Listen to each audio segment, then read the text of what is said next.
बिस्मिल्लाहिर्रहमानिर्रहीम। अस्सलाम वालेकुम। वेलकम टू माय चैनल दावत इस्लाम। मैं हूं आपका दोस्त शफकत अली ऑफिशियल। उम्मीद करता हूं कि आप सब लोग ईमान के आला दर्जे पे होंगे। सूरतुल निसा की आयत नंबर 36 का तर्जमा, और तुम सब अल्लाह की बंदगी करो, उसके साथ किसी को शरीक ना बनाओ, माँ बाप के साथ नेक बर्ताव करो, कुर्बतदारों और यतीमों और मस्कीनों के साथ हंसने सलूक से पेश आओ, और पड़ोसी रिश्तेदार से, अजनबी हमसाया से, पहलू के साथी और मुसाफिर से, और उन लौंडी गुलामों से जो तुम्हारे कब्जा में हो एहसान का मामला रखो।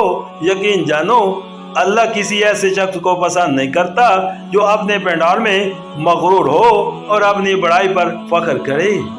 सूरतुल निसा हाशिया नंबर 62।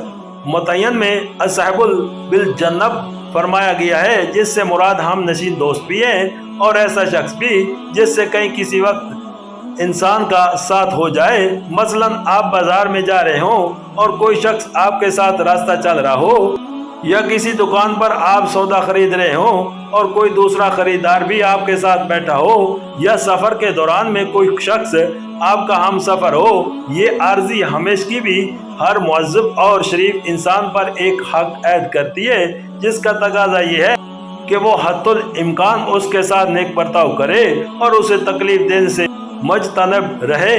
सूरतुल निसा की आयत नंबर 37 का तर्जमा, और ऐसे लोग भी अल्लाह को पसंद नहीं है जो कंजूसी करते हैं और दूसरे को भी कंजूसी की हिदायत करते हैं, और जो कुछ अल्लाह ने अपने फजल से उन्हें दिया है उसे छुपाते हैं। ऐसे काफिर नेमत लोगों के लिए हमने रुस्वा कुन अजाब मुहैया कर रखा है।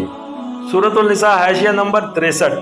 अल्लाह के फजल को छुपाना यह है कि इंसान उस तरह रहे कि गोया अल्लाह ने उस पर फजल नहीं किया है। मसलन किसी को अल्लाह ने दौलत दी हो और वो अपनी हसीयत से गिर कर रहे, ना अपनी जात और अपने अहलो अयाल पर खर्च करे, ना बदगाने खुदा की मदद करे, ना नेक कामों में हिस्सा ले।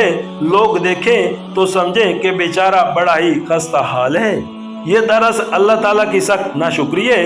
हदीस में आया है कि नबी करीम सल्लल्लाहु अलैहि वसल्लम ने फरमाया, अल्लाह जब किसी बंदे को नेमत देता है तो वो पसंद करता है कि इस नेमत का असर बंदे पर ज़ाहिर हो, यानी उसके खाने पीने, रहन सहन, लिबास और मस्कन और उसकी दादो दशन, हर चीज़ से अल्लाह की दी हुई उस नेमत का इज़हार होता रहे।